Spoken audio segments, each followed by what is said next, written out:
All right. Hello, everybody. Welcome to episode number 450 of the Restore. Well, actually, it's like 450, I think 3 or so of the Restoring Rapport podcast. This is a podcast for young believers who are pursuing the goal of healthy marriage and family and trying to get married as young as possible in a healthy way according to God's design. My name is Seth Hensley. I come on the show twice a week, every week on Thursday and Sunday to discuss not only the benefits of getting married young, but I try to equip and encourage you in your pursuit of that goal. And today we're going to be reviewing a video, an interview actually, of Erica Komisar, who we have reviewed on the show before. She's like a kind of parenting expert. And as my wife and I are going to be parents starting on well, we're kind of already parents. We have an in utero child. We're waiting for the due date of May 31st to when we really start, doing a lot of the caregiving process. At least for me, that'll be the first caregiving I've done yet because the child will be actually in accessible to me and not in the womb. So I'm really excited for that. So I just want to get a little bit of I'm just being more curious recently about parenting videos online. And so this is something I want to review because I find the topic interesting. And so that's kind of what I do all the time on the show. This, if I find it interesting, I'll review it. So without further ado, let's go ahead and jump into what Erica Komisar has to say. I'll put your screen up there on YouTube if you are interested in watching the video content we're producing. And without further ado, let's get started. There are a lot of fathers who discourage their wives from taking time off. They say, you promised me the mortgage, the car payment. I married a professional woman. I don't want to stay at home wife. You got to go back to work right away. And they don't realize that they're not just doing harm to their relationship with their wife, but they're also doing harm to their child. And ain't nobody got time for that. Oh, I'm depressed because my parents were depressed and it's genetic. No, you're not depressed because your parents were depressed. You're depressed because your parents were depressed because of something called the inheritance of acquired characteristics. The absence of mothers in children's lives under the age of 3 was impacting their mental health going forward. You should not sleep train a child under the age of 1. When they cry, they need you. When they cry, they're scared. They're in distress. If you don't respond to their distress, all you're teaching them is that the world is an unsafe place and you are an untrustworthy attachment figure. Dang. Okay. Let's stop there for just a second. She's covering a lot of ground. Well, this is an intro. It's designed to get you, kind of clickbaited in and, um, then get you kind of stuck there on that. But something that I heard immediately that she talked about was the sleep training thing. We'll get to that. Obviously, that's something that I'm going to have an answer on very soon because that's something my wife and I are going to be going through very soon. And so I'm curious to see what she says about that. I also find a lot that she says interesting when it comes to like when your child needs you and if they're in distress and it's your duty to respond as a parent and kind of how they carry the trauma of you not responding into their adult life if you do not do that. And so I think that's pretty consequential, and we're going to kind of talk about that today. But I'm going to kind of skip into this video because this interview is like an hour and 20 minutes long. So I'm going to skip into the part where she's talking about independence and sleep training, and see what she says there. Independence is something that is developed organically. So there's a very famous psychoanalyst named Margaret Mahler who talked about after the first year where the attachment is really secured, right? Where you feel secure, your mother or your father are around, primarily they're providing you with a feeling of safety. And then after that first year, for the next 2 years, you do something called emotional refueling, which is you go back and forth between getting a hug and feeling secure and then going out and exploring, physically exploring, like toddling. That's why they call it toddler. You toddle away and you take risks, right? But you only take the risks if you can look back and see your mother or father is there to come back and touch base with. And so that goes on for another 2 years. So you could say that attachment isn't something that happens in a few weeks or a few months, which is the misunderstanding about it. Bonding happens in that period, but then attachment takes probably a full year. And then another 2 years of reinforcing and reinforcing and reinforcing. So what would exercise? So this is a fitness podcast. What would it be if someone said, well, I worked out for, a few months and I'm one and done. I'm done. Great. And you said, no. This is like maintenance. This is like, right. So it needs to be repeated and repeated and repeated, right? And so, the problem in society is that I think there's a lot of misinformation So I think people, when they hear attachment, they go, oh, my child's attached after a few weeks in the hospital or a few months, right? Same thing with daycare. The misinformation, there's a few things that are myths. One is that children need daycare for socialization. They Hmm. do not. Children under the age of 3 do something called parallel play. They do not play with other children. They play by themselves and they play with the one person in the world who they trust, which is their primary attachment figure. Hmm. Okay. Hmm. And maybe an alternative attachment figure like a grandmother, a babysitter, right? And particularly Okay, this is where I think it's going to start to get really interesting. So basically, she's talking about the importance of forming those attachments in early life. And I'm a public school teacher, guys. I spend a lot of time around children. I've worked with thousands of kids. Okay. And something that I've noticed is if you don't have a relationship with them, it's way harder to get them to do anything with you. As far as it's harder to motivate them to do any kind of work or anything that's uncomfortable for them if they don't have a relationship with you.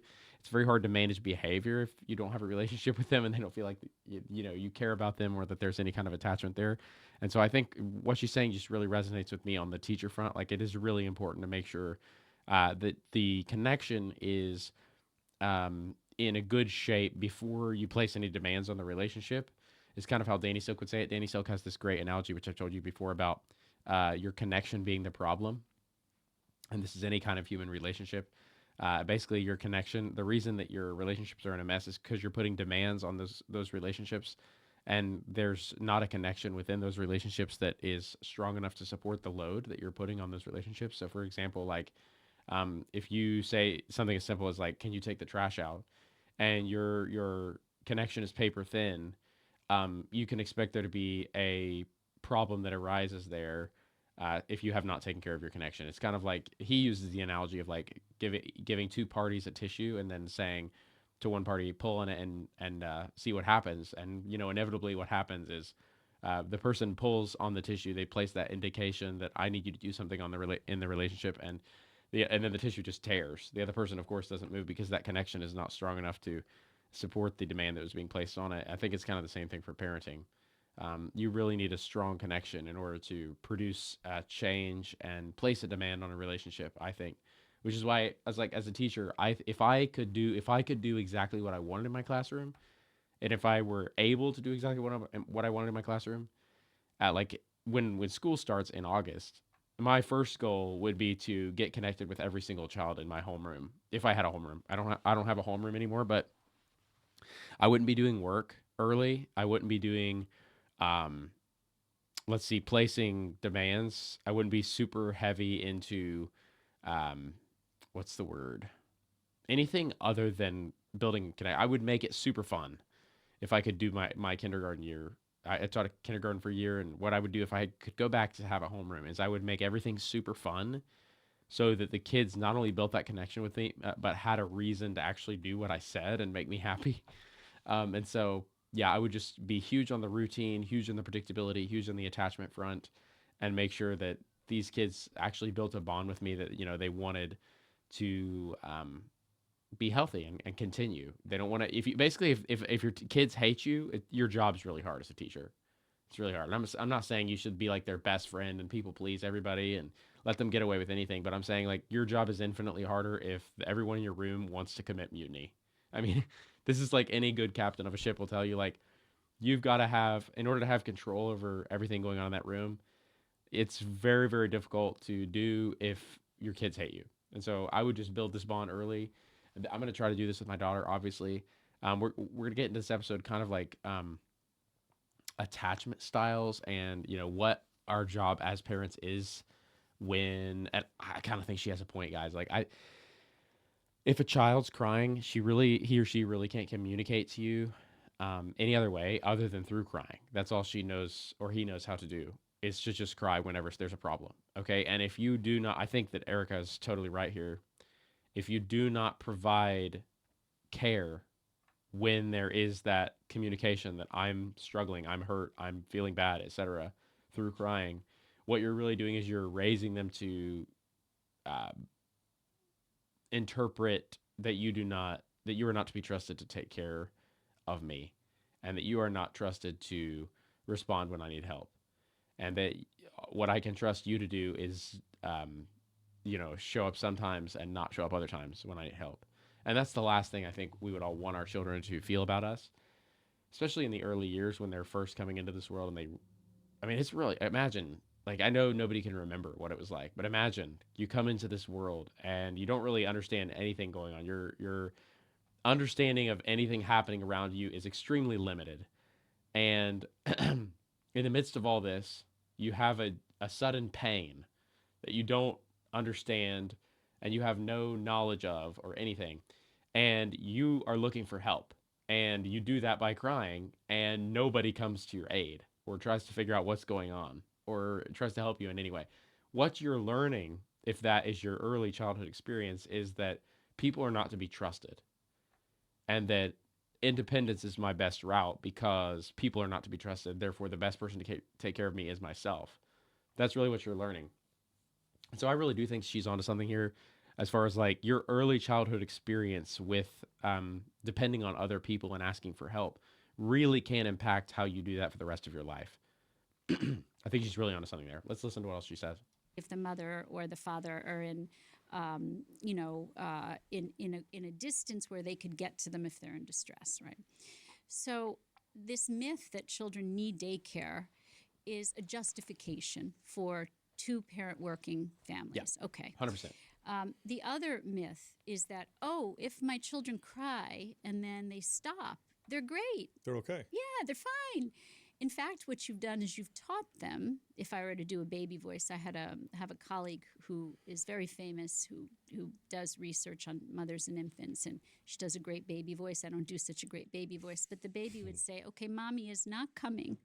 She's not coming, and I'm all alone in the world, and I'm just going to have to manage. Dang. And so they suck it up, and they hold all of those feelings inside. And then they learn something called learned helplessness. It's the same with the cry it out method to put children to sleep. I was just going to ask about that. Yeah, it's first of all, it's neurologically damaging to children under the age of 1. You should not sleep train a child under the age of 1, period. I'm going to repeat that. You should not sleep train a child under the age of 1. Wow. When they cry, they need you. When they cry, they're scared. They're in distress. If you don't respond to their distress, all you're teaching them is that the world is an unsafe place and you are an untrustworthy attachment figure for them. And they go into life believing that. And they carry that into their relationships in the future, and they literally feel lonely and alone. So it's a great way to give a child a foundation of mental illness. Wow. Dang. Okay, let's talk about a little bit of that. The daycare thing. Parents saying that your kid needs daycare because of like social aspects. Like my child needs to be able to get along with other kids. Well, that doesn't come till later in developmental stages. Really the only person that they're, talking with on a close level is you. So really interesting. Okay. So don't sleep train your child under the age of 1. After that, you can teach a child to sleep depending on the child. Very sensitive children, particularly little boys, because little boys are more neurologically fragile than little girls, do not do well sleeping on their own when they're really little. I mean, children want to be proximate to their parents. Now, you can get them to sleep in another room, but particularly if you've given them a good solid foundation, it's a lot easier. So things like sleep training or dropping kids off at daycare, adults want to believe it's okay because it suits them, but it's not okay. Because when you teach a child learned helplessness, again, all you're teaching them is that you can't be trusted. Now, Erica, can you overcompensate the other direction in that situation? So let's say, with sleep training, and you like, okay, I'm not going to do the cry method at all, but then every time they do, I'm going to come get them and bring them to me and sleep with me. Is that okay? Or can that be too much? In other parts of the world, that's what they do. Well, we've talked about that. That's how they used to raise them in tribes, right? The baby would be attached to the mother 24/7. That's it. I mean, we're not meant to. So I've treated a lot. Okay, this gets into the whole debate of like co-sleeping, and people are worried to do it because they're afraid of like rolling over on their baby, smothering their baby in their sleep, something like that. And I think maybe a good solution to this that could like maybe alleviate some of those worries and at the same time not be ignoring your child's plea for help is like just having the crib in the same room, which is what my wife and I are going to do, I think. On my side, which I've learned is the thing you want to do if you don't want the kid to wake up a lot, because the kid will smell the mom's milk and wake itself up from sleep wanting that if it's too close to the mom. And so we're going to have the baby, I think, on my side where we can still have access to her if she has a problem, and where if there's any sort of distress on her, and we can immediately be there to comfort and allow for that attachment and bonding to take place, but also to where she's not waking up because she's got a close proximity to her mother, is what I'm thinking. Let me know what you guys, if you're a parent, what your experience is with this. I'd be super curious to hear. But I do think Erica is 100% right here that we need to be running to our child in the middle of distress and responding to their calls for help, and not ignoring them or trying to shut down the plea for help, which I think is a temptation. At least it was for me when I was first exposed to babies who were crying. When I taught kindergarten, I had this sweet little baby girl. Oh my goodness, so sweet. And she would come in every morning and she would start her day off crying in tears because she'd just been, in her eyes, I mean, she just needed her mom and she didn't have her. Okay.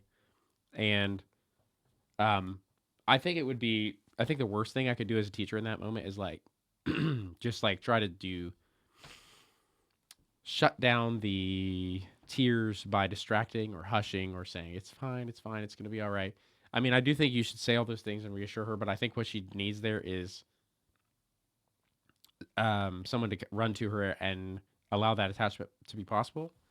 So I would just pick her up and hold her for like 20 minutes.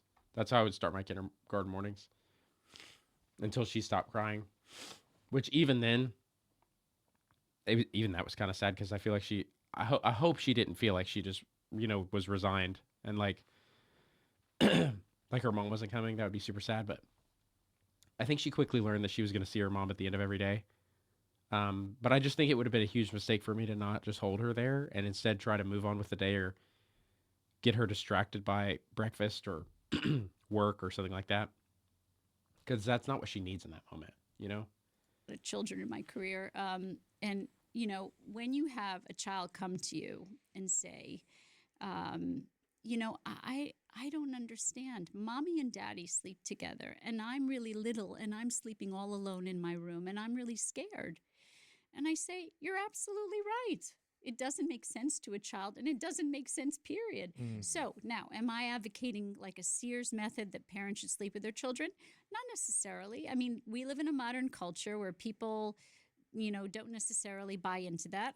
I get it. So then I'm going to recommend that you sleep with your child for the first few months, because that provides them. When a child comes out of the womb, they have been in that womb for 9 months. They feel completely attached to that attachment figure. And we are nothing more than mammals. So that means everything instinctual: smell, sound, the eyes of your mother. That's all something you bond with and attach to and makes you feel secure. So, have your baby in your bed for the first few months. Interesting. Okay. I think the point here is not necessarily that it's in the same bed with you, but rather that you're in close proximity to the child, if that makes sense.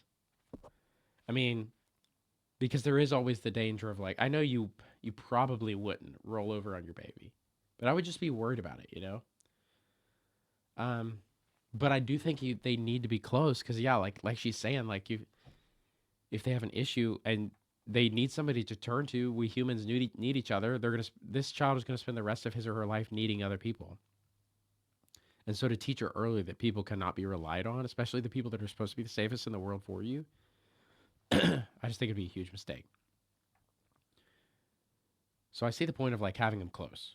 I'm not making the leap as to why they need to be in the same bed, because I feel like that might be a little bit more unsafe. But maybe I've just heard horror stories about like, parents accidentally smothering their children and stuff like that because of this.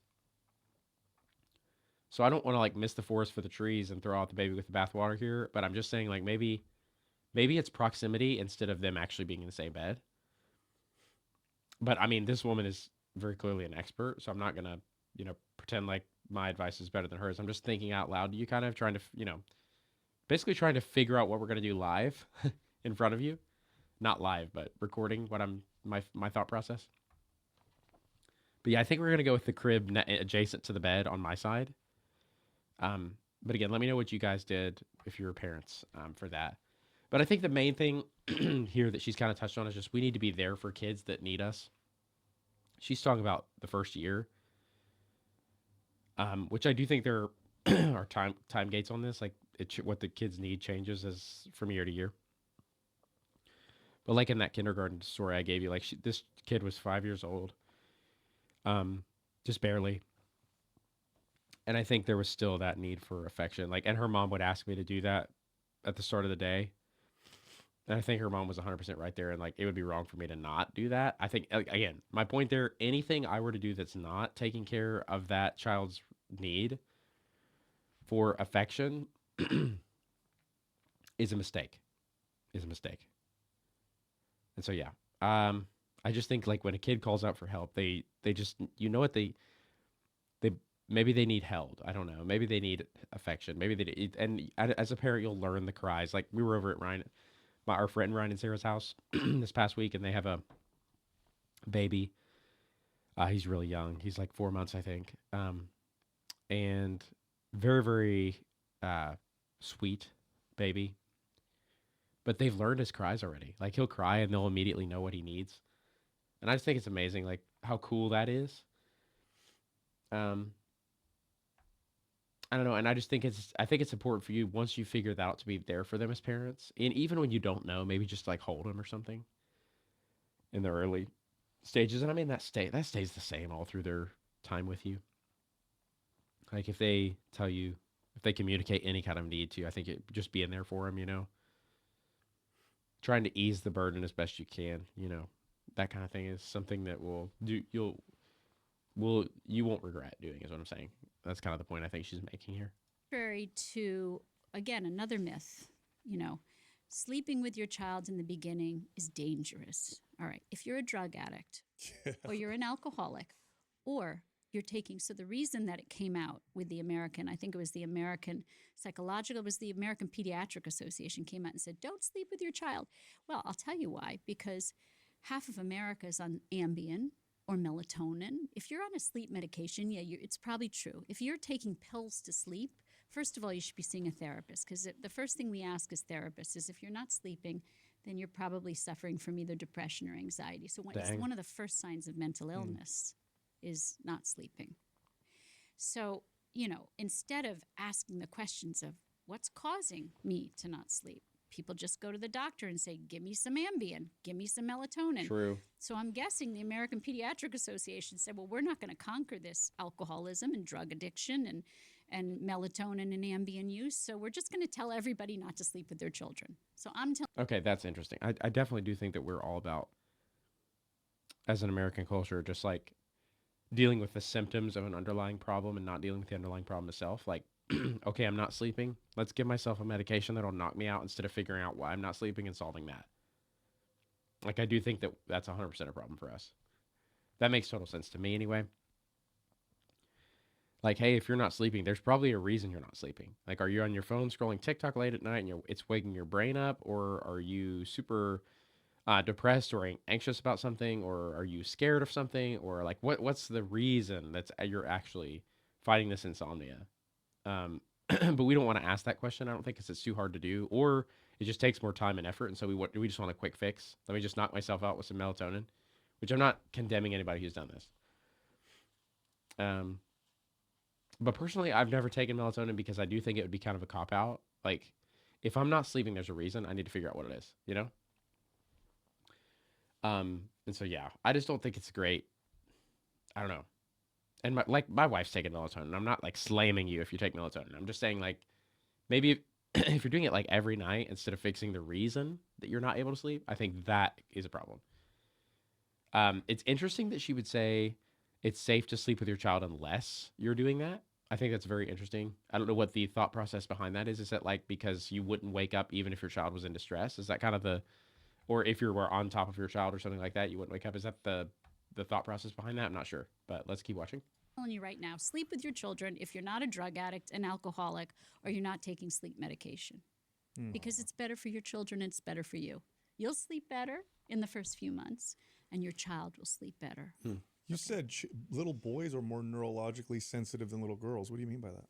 So more little boys are born in the world, and more little girls survive, and that's because little boys don't make it, and that's because Does the way we've organized our I'm going to skip to where she's talking about the education system and how we organize the education system because I'm a public school teacher, so that's something I'm obviously going to find interesting.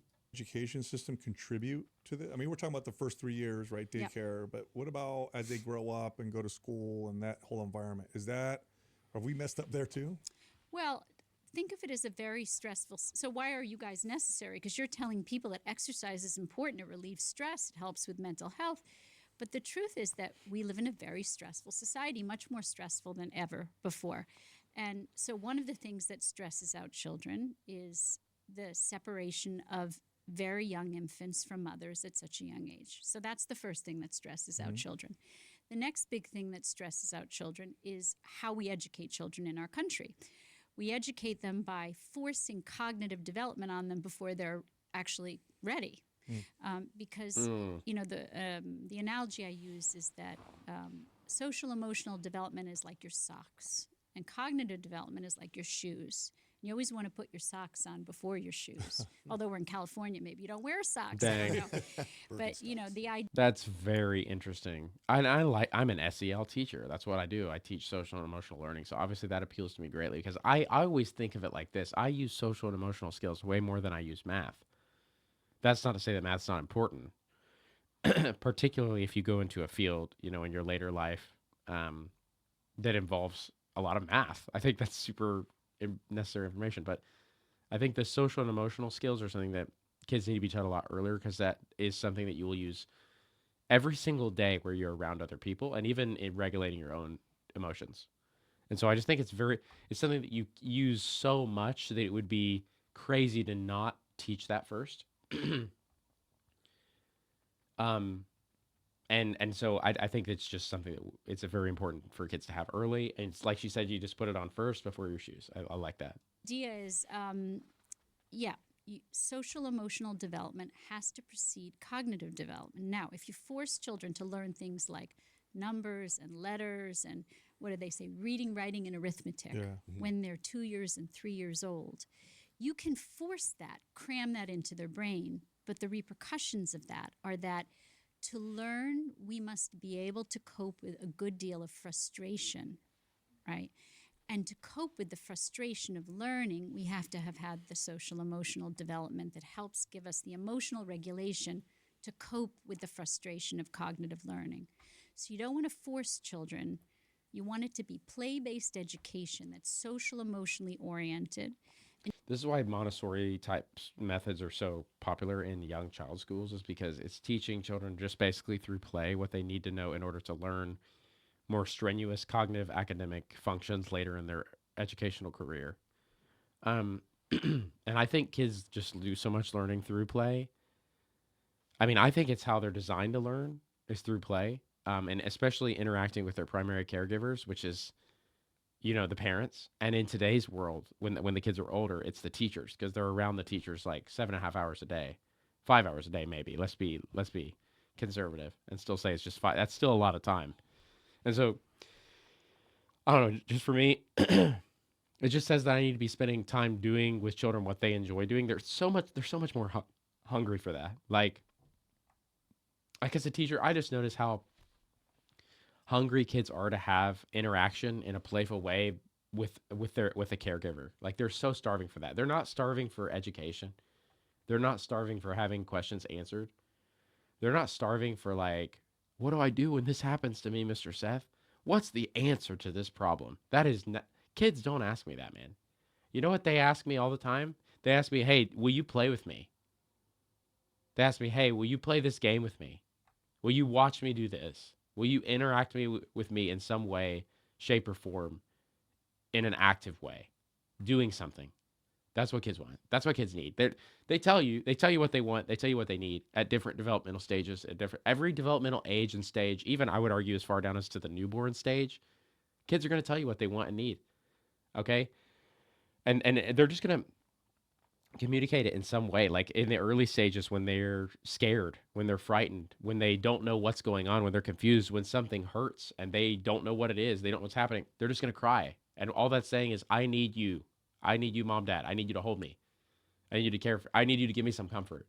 Whether that's like milk or a warm embrace or something like that. They'll tell you. And then same, like all the way up through the elementary years, like the kids that I work with, they come into my room and they immediately start asking me to do what they actually need. But it's not see, here's where we run into problems because I have a job to teach them. Okay. I have a job to teach them, but I don't feel like that's what they need. I don't feel like teaching is what my kids need. I feel like my kids need interaction with me in a game based, playful way. That's what they need. Okay. Kids will come into my room. They'll ask me to throw a football. They'll ask me to play Jenga. They'll ask me to play a scavenger hunt. They'll ask me to do all these game oriented stuff. Like, will you play with me? That's really what they're getting at. Okay. And then I'm sitting there like trying to force them through like a 40-minute like lecture and assessment and knowledge test. Like, and it's like a decision making exercise. And that's what I'm doing with them. It's like they're not, I don't feel like they need that. At least maybe they need that, but they don't need that as much as they need the interaction. And so maybe I'm just crazy. Let me know if you guys think I'm crazy. If you're a teacher or a student or a parent or whatever, it doesn't matter. Just let me know if you think I'm crazy. But I really think that's what kids need. And so I find myself in the kind of the awkward position of not being able to provide what they need as much as I would like, because here they are asking for help, and I'm giving them a different kind of help than they're asking for. It's like they come up to me. It's like let's use the Maslow's hierarchy of needs thing. Like if you have to have your physical needs met before you have your, emotional needs met or whatever. It's like if somebody comes up to you asking for bread and they're starving, they're in a sort of state of starvation, and you go, "Let me tell you this verse in Proverbs that would be super wise and it would get you out of your life problem." It's like, no, they don't. They need the verse in Proverbs, but they also need some bread, and they're like dying right now, and you need to give it to them like that. That's what I feel like I'm doing as a teacher. Is I'm giving kids the answers to problems that they're not asking.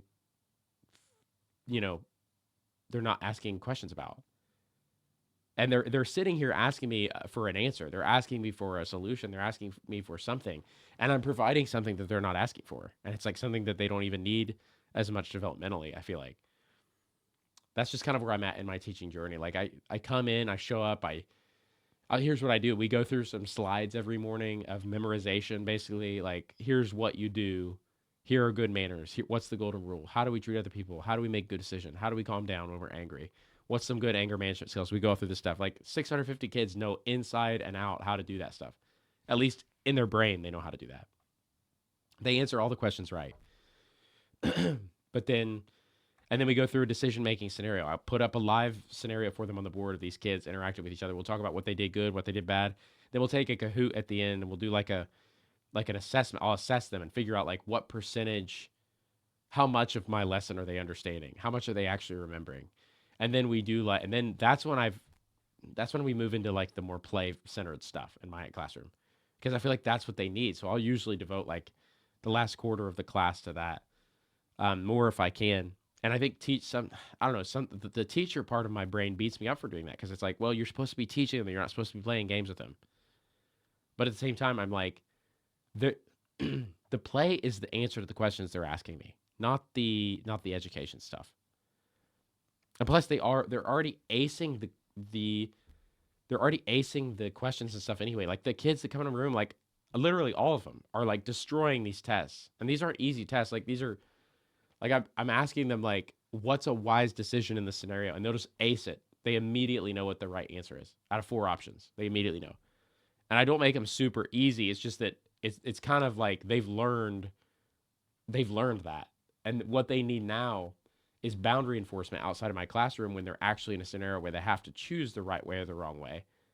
And they also need that one-on-one bonding and interaction with their caregiver. And I don't feel like either of those things is something I get to provide, because like when they leave my room, like I'm not there to handle the problems that come up in their day and teach them how to handle them, because I'm not there.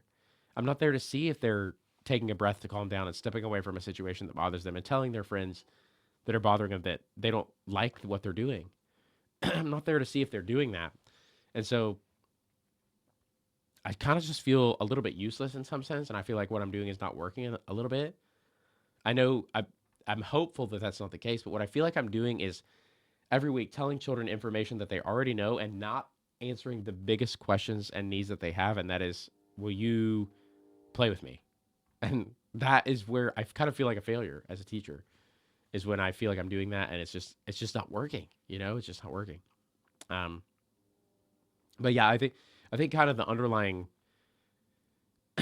theme of this episode so far today has been like, when a child asks for help, like if a child asks for help, they need help. And it's our job as caregivers to provide that help. Instead of ignoring that help or using it as a training opportunity, I think you just need to be there for your child. And I mean, that's what I try to do with my classroom. It's just very hard because it's not set up to be conducive to what I feel like the kids actually need.